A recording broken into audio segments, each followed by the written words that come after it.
ये कहानी एक नन की है जिसका नाम था सिस्टर लू। उनके बारे में ये कहा जाता था कि वो नन्स के सारे रूल्स को तोड़ती हैं, तो इसलिए कोई भी पादरी या नन सिस्टर लू के साथ काम करना नहीं चाहता था। लेकिन सिर्फ एक ही फादर थे, फादर नोवाक, जिन्होंने बचपन से लू को पाला था। वो सिर्फ लू के साथ काम करना चाहते थे और वो बार बार लू को समझाते भी थे कि अपनी ये हरकतें बंद करो वरना कोई भी तुम्हारे साथ काम नहीं करेगा। और आज भी फादर नोवाक लू को लेके रोम जा रहे हैं किसी बहुत जरूरी एक्सोर्सिज्म के लिए। किसी बहुत ही मशहूर इंसान के अंदर एक शैतान ने अपना कब्जा कर लिया है, तो फादर और उसकी टीम उस इंसान को बचाने के लिए जा रहे हैं। नोवाक लू को समझा रहे, लेकिन लू बहुत ही परेशान है। उसके परेशान और गुस्से में होने के कई कारण है। पहला कारण तो उसका बचपन है। लू के पापा रोमन भी एक डेमन इन्वेस्टिगेटर थे, यानी कि वो शैतानों को भगाने के लिए फादर नोवाक का साथ देते थे। लेकिन एक रात जब लू की आंख खुली तो उसके पापा के अंदर एक शैतान ने अपना कब्जा कर लिया था। लेकिन इससे पहले वो शैतान लू को कुछ कर पाता, फादर और उसकी टीम ने लू को बचा लिया, लेकिन वो उसके पापा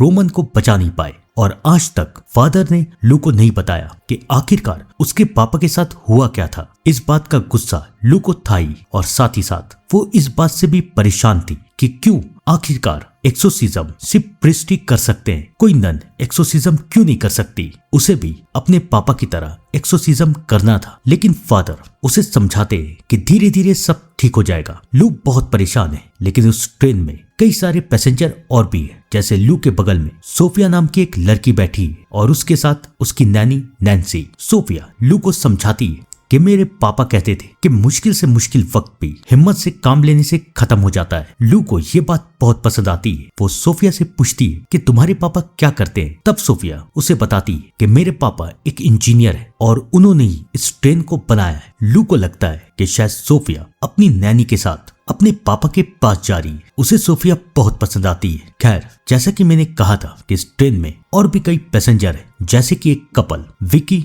और डेविड। सोफिया फादर के बातों से परेशान होकर रेस्टोरेंट की तरफ जा रही है और तब उसकी मुलाकात विकी और डेविड से होती है। लू विकी की मदद करती है और उन दोनों में काफी गहरी दोस्ती हो जाती है। लू विकी को लेके कुछ ड्रिंक्स के लिए जाती है। सब कुछ बहुत सही है, बहुत अच्छा चल रहा है। फादर नोवाक अपना काम कर रहे हैं, सोफिया अपने ट्रिप को एंजॉय कर रही है, डेविड अपनी गर्लफ्रेंड का इंतजार कर रहा है और विकी और लू की दोस्ती बढ़ती जा रही है। लेकिन उस ट्रेन में एक पैसेंजर था जिसका नाम था गैब्रियल। उसे यहाँ आने से पहले उसकी गर्लफ्रेंड ने एक बॉक्स दिया था। वो गर्लफ्रेंड जो उससे कुछ हफ्तों पहले ही मिली थी और उसने डेविड से कहा था कि इस बॉक्स को तब खोलना जब तुम ट्रेन में अकेले हो। अब डेविड ट्रेन में अकेला है, ट्रेन चल रही है और डेविड को अपनी गर्लफ्रेंड की बात याद आती है। वो इस बॉक्स को खोलता है तो उस बॉक्स के अंदर एक मूर्ति है, लेकिन ये मूर्ति किसी इंसान की तो नहीं। डेविड को समझ में नहीं आता कि ये कैसा गिफ्ट है। लेकिन तभी सोफिया वहां से पार हो रही थी और सोफिया उस मूर्ति को पहचानती थी। वो डेविड को बताती है कि ये मूर्ति डेमन्स के किंग एस्मोडेयस की है। कहा यह जाता है कि एस्मोडेयस के पास इतनी ताकत है कि वो एक साथ कई सारे इंसानों के ऊपर अपना कंट्रोल कर सकता है। लेकिन ये सब पुरानी बात है, हम सब जानते हैं कि डेमन्स होते नहीं। उसके बाद वह नैन्सी आ जाती है और नैन्सी सोफिया को लेके चली जाती है। गैब्रियल को भी ऐसे ही लगता है कि सोफिया सही कह रही, लेकिन अचानक उस मूर्ति से गैब्रियल का हाथ कट जाता है। आपको, मुझे और गैब्रियल को सबको ये लगेगा कि ये तो मामूली सी बात है, लेकिन किसी को नहीं पता कि आगे क्या होगा। इन सब से अनजान विकी और लू आपस में बात कर रहे, लेकिन तभी लू का ध्यान एक आदमी पे जाता है जिसका नाम था लुइस और वो एक चोर था। वो ट्रेन में चोरी कर रहा था। लू को ये बात पसंद नहीं आती। वो लुइस को समझाती है कि सारा सामान वापस कर दो वरना मैं सबको बता दूंगी। लुइस लू की बात मान जाता है। अभी तक सब कुछ ठीक चल रहा है, सब कुछ नॉर्मल चल रहा है, लेकिन अचानक कहानी का सीन हमें गैब्रियल के पास लेके जाता है, जिसकी हालत धीरे धीरे करके खराब होती जा रही। वो कांप रहा है, उसे ठंड लग रही है और धीरे धीरे उसका चेहरा भी बदलता जा रहा है। और ये चेहरा किसी इंसान का नहीं, वो एक शैतान बन जाता है। और जैसे ये होता है ट्रेन में खराबी आने लगती है। ट्रेन के इंजन्स काम करना बंद करने लगते हैं, लाइट ऑन ऑफ होने लगती है। सबको लगता है कि शायद ये छोटी मोटी प्रॉब्लम है, लेकिन तभी कई सारे कौवे ट्रेन के शीशे में आके टकराने लगते हैं। 1, 2, 3, कई हजार। अब सब कोई डर चुके हैं, लेकिन पायलट सबको समझाने की कोशिश करता है कि चिंता मत कीजिए, ये एक नॉर्मल है। ट्रेन की कुछ शीशे टूट चुके हैं तो हमें ट्रेन नेक्स्ट स्टेशन पे रोकनी पड़ेगी, जो कि सिर्फ 5 मिनट दूर पे है। वहां पर हम रुकेंगे, ट्रेन को ठीक करेंगे और उसके बाद अपनी सफर में जाएंगे। सब कुछ सोचते हैं ठीक ही तो है, सब कुछ नॉर्मल है, लेकिन ये सब देख के सोफिया बहुत डर रही है। सोफिया नैन्सी से पूछती है कि हम लोग ठीक रहेंगे ना, लेकिन वहीं पर उसके बगल में एडविन नाम का एक आदमी बैठा है जो कि काफी सेल्फिश और काफी खड़ूस था। वो कहता है कि तुम लोगों को पता है कि जानवरों को, खासकर कि पक्षियों को आने वाले खतरों का एहसास पहले हो जाता है, तो शायद हम लोगों पे कोई खतरा आने वाला है। ये सब देख के डेविड को गुस्सा आता है और डेविड एडविन को चुप रहने के लिए कहता है और सोफिया को समझाता है कि सब कुछ ठीक हो जाएगा। लेकिन उसके बाद सोफिया ये देखती है कि ट्रेन नेक्स्ट स्टेशन में रुकी नहीं, बल्कि ट्रेन की स्पीड बढ़ती जा रही है और तेज और तेज और तेज। अब किसी को समझ में नहीं आ रहा कि ये क्या हो रहा है, ट्रेन की स्पीड इतनी कैसे बढ़ती जा रही, इसे तो रुकना था ना, तो ये रुकी क्यों नहीं। सब कोई तो कंफ्यूज थे, लेकिन लू को समझ में आ चुका था कि यहाँ जो हो रहा है वो किसी इंसान के बस का तो नहीं है। वो फादर नोवाक के पास जाती है और नोवाक को सब कुछ बता देती है। फादर उसे समझाते हैं कि मैं पता करता हूँ, तब तक तुम सारे पैसेंजर्स को शांत करो। लू विकी के साथ मिलके सारे पैसेंजर्स को शांत करने की कोशिश कर रही है। एडविन बार बार सबको डरा रहा है और एडविन की ये बात किसी को पसंद नहीं आ रही। खैर लू ये फैसला करती है कि वो पायलट के केबिन में जाके चेक करेगी कि आखिरकार क्या हो रहा है। सब कोई पायलट के केबिन में जाते हैं, लेकिन अब बहुत देर हो चुकी है। पायलट मर चुका है। किसने मारा इसे, किसी को कुछ नहीं पता। और अब पायलट की ऐसी हालत देख के सब कोई डर चुके हैं। सब कोई लू से पूछ रहे हैं कि ये क्या हुआ, ये कैसे हो रहा है। लेकिन इससे पहले लू कोई जवाब दे पाती, अचानक लू आत्माओं की दुनिया में पहुंच जाती है और वहां पर उसका इंतजार फादर नोवाक कर रहे हैं। उसे समझ में नहीं आता कि फादर नोवाक को अगर उससे बात करनी थी तो उन्होंने उसे आत्माओं की दुनिया में क्यों बुलाया। खैर फादर नोवाक लू को बताते हैं कि तुम मुझसे पूछती थी ना कि तुम्हारे पापा को क्या हुआ है, मैं आज तुम्हें बताता हूँ। तुम्हारे पापा के ऊपर शैतानों के राजा एस्मोडेयस ने अपना कब्जा किया था और वो तुम्हें और तुम्हारे पापा को मारना चाहता था, और वही शैतान आज इस ट्रेन में आ चुका है। तुम्हें सबको बचाना पड़ेगा। लू इन सब चीजों के लिए तैयार नहीं है, लेकिन इससे पहले वो फादर से कुछ पूछ पाती। एस्पेंडियस लू के सामने फादर को मार देता है। लू आत्माओं की दुनिया से बाहर निकलती है। वो सब कुछ दौड़ते हुए फादर के पास जाते हैं, लेकिन जैसे कि हम लोगों को पता है सब कुछ खत्म हो चुका है। और अब एस्पेंडियस सबके सामने आता है। वो चिल्लाने लगता है और उसकी चीख पूरे ट्रेन में गूंज रही है कि यहाँ पर मौजूद हर एक इंसान की आत्मा उसकी गुलाम है। वो सबको मार देगा और सबकी आत्माओं को अपनी गुलाम बनाएगा। एस्पेंडियस की ये वार्निंग सुन के सब के सब डर जाते हैं। किसी को समझ में नहीं आ रहा कि वो क्या करे। अब उन लोगों की आखिरी उम्मीद है सिस्टर लू।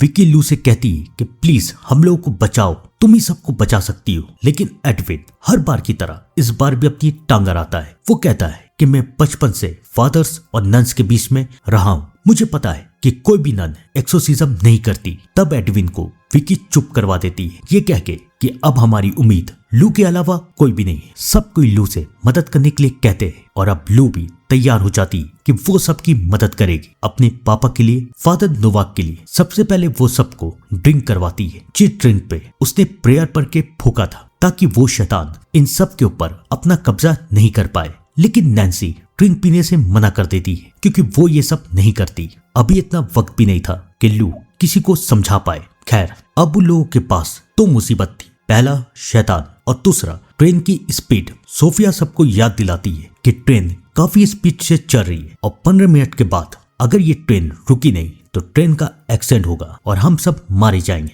लू सोफिया से पूछती है कि तुम तो इस ट्रेन के बारे में बहुत कुछ जानती हो, तुम बताओ हमें क्या करना चाहिए। तब सोफिया सबको बताती है कि हम एक बोगी में सब कोई आ जाए, लास्ट बोगी में, और उस बोगी को ट्रेन से अलग कर दे। ये आइडिया काफी कमाल का है, लेकिन क्या शैतान उन्हें ऐसा करने देगा। लू सबको समझाती है कि अगर हमें पता चल जाए कि वो शैतान किस चीज से बाहर निकला है तो हम उसे वापस उस चीज पे कैद कर सकते हैं। तब सोफिया को याद आता है गैब्रियल और वो मूर्ति। वो लू को सब कुछ बता देती है और अब लू एक प्लान बना चुकी है। सोफिया, नैन्सी, विकी और डेविड ये चारों जाके सारे पैसेंजर को एक बोगी में लाएंगे और उसके बाद उस बोगी को ट्रेन से अलग कर देंगे। लुइस का काम ये होगा कि वो गैब्रियल के पास से उस मूर्ति को चोरी करेगा, क्योंकि अगर उस शैतान को खत्म करना है तो उसके साथ साथ इस मूर्ति को भी खत्म करना होगा। एडविन का काम ये रहेगा कि वो उस शैतान को भड़काएगा ताकि जब सब कोई अपना अपना काम कर रहे हो तो वो शैतान किसी को रोके नहीं। और इस काम में एडविन परफेक्ट है, किसी को भड़काने में, किसी को ताना मारने में एडविन भी मान जाता है। और लू अकेले उस शैतान से लड़ने की और उसे रोकने की कोशिश करेगी, क्योंकि उसे गैब्रियल को भी बचाना है। सब कोई मान जाते हैं, सब अपने काम के लिए अलग अलग हो जाते हैं, लेकिन क्या ये काम इतना आसान है? आइए जानते हैं। सबसे पहले वो शैतान लू के पास आता है, लू को समझाता है कि तुम्हें पता है तुम्हारे पापा ने भी मेरे सामने झुकने से मना कर दिया था, और तुम्हें पता है ना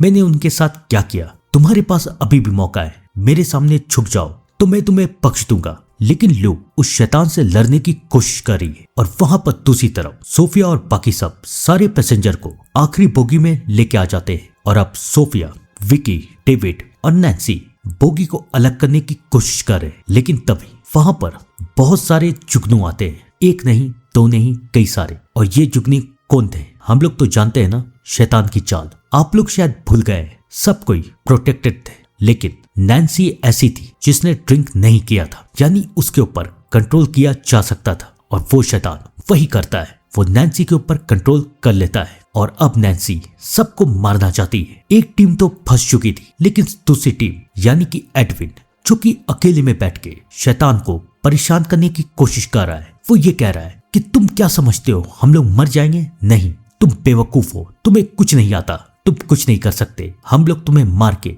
यहाँ से जिंदा जाएंगे। एडविन बहुत कुछ बोलता है, और अब एस्मेंडियस को गुस्सा आ जाता है। वो शीशे पे लिखता है कि तुम अकेले ही मरोगे, और फिर वो एडविन को मारने की कोशिश करता है। किसी तरीके से एडविन बच जाता है, लेकिन कितनी देर, आइए जानते हैं। और इन सब से दूर लोइस फाइनली उस मूर्ति तक पहुंचता है, लेकिन इससे पहले वो उस मूर्ति को ले जा पाता, शैतान उसे बहकाता है, कहता है क्या कर रहे हो तुम? देखो कितनी कीमती मूर्ति है, इसे चुरा लो, तुम बहुत अमीर हो गए। लेकिन लुइस ये फैसला कर चुका था कि वो अपने साथियों का साथ देगा, और अब ये बात शैतान को पता चल चुकी थी। वो लू को अकेला छोड़ के लुइस के पास जाता है और उसे मार देता है। सब कोई लुइस के पास पहुंचते हैं, लेकिन अब बहुत देर हो चुकी है। शैतान ने अपना काम कर दिया है, उसने लुइस को मार दिया है। सब कोई रो रहे, लेकिन अब रोने का वक्त नहीं है। सबसे पहले लू नैन्सी के पास जाती है, नैन्सी को शैतान के कंट्रोल से बाहर निकालती है, और फिर सबको ये कहती है कि सब कोई आखिरी बोगी में चले जाओ, और मैं उस शैतान को उलझा के उस बोगी में आ जाऊंगी। लू नैन्सी को भी समझाती है कि सोफिया को लेके यहाँ से जाओ, उसे उसके पापा के पास पहुंचा दो। और तब नैन्सी लू को बताती कि सोफिया के पापा 3 साल पहले मर चुके हैं, सिर्फ मैं ही हूँ जो इसका ख्याल रखती है। और अब लू को सोफिया के अंदर अपनी झलक दिखने लगी थी, अब तो उसे सबको बचाना ही था। लू सबको वहां से भेज देती है, लेकिन एडविन, जो कि शायद एक अच्छा इंसान बन चुका था, वो लू को